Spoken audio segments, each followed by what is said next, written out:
Hi, I'm Savannah Jones, and this is part 2 of a 3-part interview with Gina Sansivero, VP of Marketing and Corporate Communications for AtlasIED's Sounds Like Success podcast, with project partners David Injeski, Design Engineer for Pentegra Systems, Dan McGlathery, Pentegra Systems Engineering Supervisor, and Justin Young, General Manager for AtlasIED.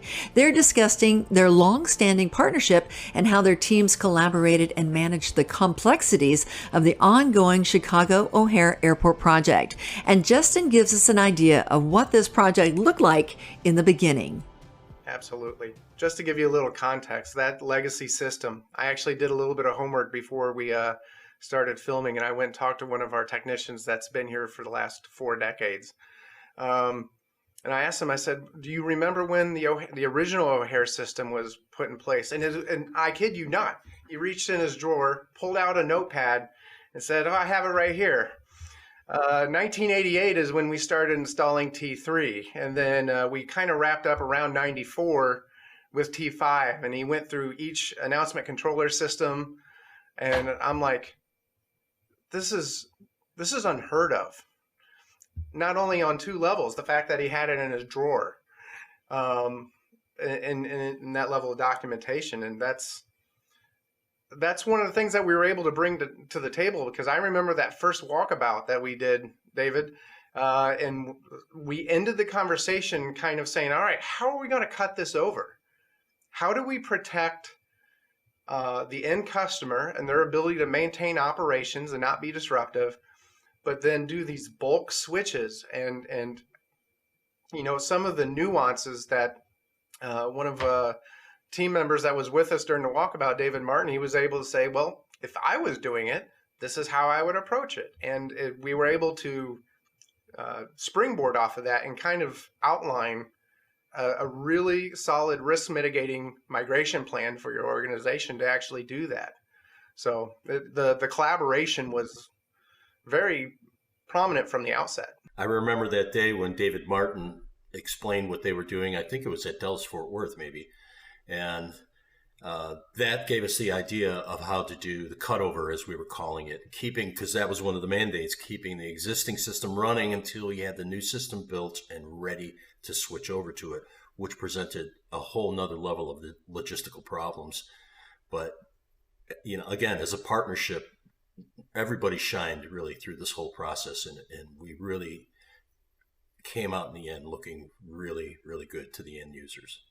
I love that. I think that shows exactly how well established our processes are, but also your attention to detail and your ability to kind of make sure that those pieces are in place, those foundational pieces, because it is a lot of moving parts, right? You have passengers, you have staff, you have other contractors that you're working with, and the airplanes are not going away. So you can't not have something working in such a critical, high profile type of an installation. So one of the things that I think is wonderful from our standpoint is that not only were we able to help you with the historic aspect, but I think you guys Pentegra was able to help us learn a couple of new tricks of the trade with this new PON system that you used to install our GlobalComm ecosystem. So tell us a little bit about PON. Justin, I want to hear your take on it in a second, but I'm going to let Dan take this one first, because I know that this was hugely innovative for AtlasIED, and we learned a great deal, and that's what I want Justin to talk about. But tell me what a PON is and how it was used. So a PON is at the core, it's a passive optical network. That's what it stands for, and it's it's kind of one large network switch that can encompass an entire campus. So for the airport, what we did is we put a PON system at the core where the core of the PA system was. We put a PON system there, and we fed fiber out to the entire fiber to every terminal, and then we extended from every terminal out to every gate. And so it all functions as one large network. So you've got a single strand of fiber that goes into optical splitters, and then from those optical splitters, it continues on out to what's known as optical network terminals, and those give you copper Ethernet ports with PoE. So that's how we connected in our paging stations at the gates and various other areas throughout the airport. We used a hybrid fiber or composite fiber that's got copper conductors as well as the fiber optic cables. And that way we were able to power the devices remotely from comm rooms, head-end comm rooms, and we were able to just get everything out there with that one cable thousands of feet away without having to worry about sub-closets, IDFs, different requirements for trying to find real estate on this jam-packed airport already. We were able to just extend these from the PA rooms that were already existing and get those resources out to where we needed them. It also gives you a central point of management. So if there's something going wrong or an issue with the network in Terminal 5 and I'm over in Terminal 1, I've got one place to go. It's one PON system. So I can go into that PON system and I can look at those ports in Terminal 5 and see what's going on. It's not having to jump into different switches or follow paths throughout the network or see where these VLANs are trunked and where that trunk is falling apart. You don't have any of that. It is one switch for the entire airport. So it makes management very easy. And just really quick on that, what about reliability and redundancy? So it's a single switch. So are you confident that this is something that can stand the test of time, or at least until they have to upgrade again? Sure. So the beauty of the PON is that it's running on single mode fiber that can handle basically anything we throw at it. So the infrastructure is there for the long run. As far as the TELLAB system that we put in place, or the PON system that we put in place goes, it's got redundancy. So each PON head end has redundancy built in. So we have uplinks to two different cards in it. So if one of the primary switching cards fails, the other one will take over. In addition to that, we put a secondary PON system in each terminal as a backup. So if the head end fails or the terminal level fails, the other one will automatically take over. And that's done with splitters that take inputs from both head ends and they combine them. And there's active monitoring. So if either one of those light sources drops out, it'll automatically grab onto the other light source without missing a beat, and it'll just keep functioning. So there's multiple layers of redundancy at the technical level as well as the geographical level. So Justin, this was AtlasIED's first global comm deployment on a PON. Tell us a little bit more about the challenges and what we learned. One of the risks that was presented to us is we had never attempted to push CobraNet audio packets through a PON system before. And we had to work and almost rely on TELLABs and work with TELLABs specifically to qualify their hardware specifically for those kind of data packets and some of the special configuration requirements CobraNet requires. Not being one of the newer protocols out there, it takes sometimes some special considerations. And so, but working with TELLABs and working with Pentegra, and the level of detail and implementation and how they proved out their systems, we were able to get the CobraNet packets. It's no longer a risk. Actually, from all indications, it's performing at an incredibly high level. We did this in parallel with qualifying Dante on passive optical network as well. And in fact, Dante was the original high-def audio protocol that we had qualified the TELLABs hardware on. There's backstory there too, switching from Dante to CobraNet, which we may get into. But another one of those technical hurdles where we had to pivot very quickly and start working with TELLABs to get the CobraNet qualified. But I tip my hat to Pentegra; they were able to get it done. Why don't you go there? I'm curious. Usually we're switching from CobraNet to Dante, right? In this case, we went from Dante to CobraNet. Tell me why. Very transparently, I think there was a level of maturation in our understanding and our level of comfort from an AtlasIED's perspective with the Dante protocol and some of the libraries that we were using in our software, and how it interacted with the Audinate low-level libraries as well. So we had some room to grow and mature with our understanding of Dante and the reliability and some of the unique things that AtlasIED does with dynamic routing. So we had some work left to do, candidly. And from when you have a job of that scope and that level of complexity, it's all about mitigating risk. And at that time, that was one of the top risks that we were presented, and we had to make the hard decision and pivot as an organization, not only from a technology and design perspective, but from a supply chain and hardware, being an OEM hardware manufacturer, flip this massive airport from Dante to CobraNet very early in the project. And I spent quite a bit of time early in my career here overseeing that supply chain flip and making sure that we were able to support Pentegra as we migrated that design away from Dante to CobraNet. And actually, CobraNet's probably the O'Hare system is probably the last great bastion of CobraNet in the field. And but we'll get into that a little bit more when we start talking about service and support levels and how we were able to strengthen our relationship between AtlasIED and Pentegra in regards to long-term support. CobraNet was a hot topic for that.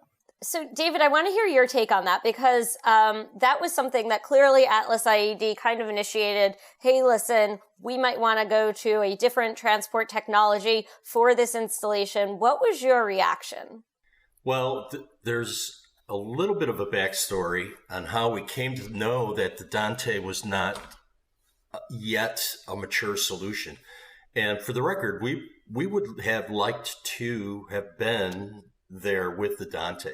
But as Justin said, there were still some bugs to work out in their understanding of how to use the Audinate hardware and software and the way they do their dynamic routing. So there was a smaller project as we were designing the larger project. The small project came up, and it was to add what they called the Stinger to Terminal 3. This was a 5 gates in a little annex that was added onto the end of the L concourse. And in discussions internally with some of the old radio group that used to be in charge of the PA systems and who we were working closely with because of their history with it, it became obvious that the Stinger would be a good test point, and with just a few gates to test this Dante solution, because it would be standalone. It wasn't going to be integrated into anything else at that time. And if everything else went as scheduled with Dante throughout the rest of the airport as an upgrade over the next few years, then it would become part of that system. So Pentegra, we were awarded that contract to do that installation. We put in the Dante-based system, and we immediately began running into some of these challenges that were related to the dynamic routing. And what it effectively ended up to be was that the gate agent, in picking up the microphone, keying it to make an announcement, they're waiting for that route to be set up. And sometimes it would take 5-10 seconds, which is an enormous amount of time when someone's waiting to make a live page. So we worked with AtlasIED, and tried to resolve it, but we couldn't get it. And not because we didn't try, it just wasn't ready yet. And for the record, it is now. But at that time, we had to make a decision because we were about to deploy a technology across the entire airport in big waves. And we decided that, well, AtlasIED had been using CobraNet for some time. CobraNet is sort of at the end of its life, maybe. It's being replaced by these other digital protocols. But it is working, and it works in a stable way, and a dependable and reliable and understandable way. So we made the call, and that call was a good one, but it did raise some other questions about the long-term maintenance and serviceability of these systems, because part of our contract was a 9-year extended warranty once we finished the installation. So we're there the long haul for 10 years. And we needed the assurance that the hardware would be available in an ongoing basis. And I think that, Justin, is what you were talking to, and probably why you've got almost as much gray hair now as me. So, because I can only guess how challenging that was to secure that for the future. Yeah. I looked a lot younger when this project started. Now, to piggyback off of what David is suggesting, there was a couple of elements when we were dealing with the CobraNet protocol. Is we didn't just have a legacy protocol that we were working with. It was the existing amplifier hardware that we were kind of tasked with, reusing as much of the amplifier structure. And we had the 9160 family of amplifiers at that time, but even that amplifier family in of itself was at the end of its lifespan. And so in conjunction, to be able to be aligned with the requirements for being able to partner with Pentegra and support O'Hare for the extended warranty and service and support agreements that were in place, we had to design a completely new amplifier. And then secure enough long-term raw material ahead, kind of forecasting service and support and saying, all right, let's say we get a phone call in 18 years. How do we answer the phone call, and how do we support this organization? And so we had to go secure a very long-term stock of some very key components, but also I had to design a new amplifier because that 9160s that we were putting in O'Hare was at the end of its life cycle. And so we were able, we made the commitment, a drop-in, a compatible hardware platform that we could put in, and it may not be necessarily one-to-one, but they didn't have to redesign an entire terminal because of obsolete hardware. So yeah, there was some tightropes that had to be walked that next 12 to 16 months to make sure that we positioned ourselves to be able to hold up our end of the agreement. Thank you for watching part 2 of this 3-part series of AtlasIED's Sounds Like Success podcast with Gina, Dave, Daniel, and Justin, featuring their partnership with Pentegra Systems on the O'Hare Airport project. In the final segment, you'll hear about some of the firsts that the teams encountered and how they creatively worked together to create solutions. Be sure to check out all of our podcasts to stay up to date on everything AtlasIED.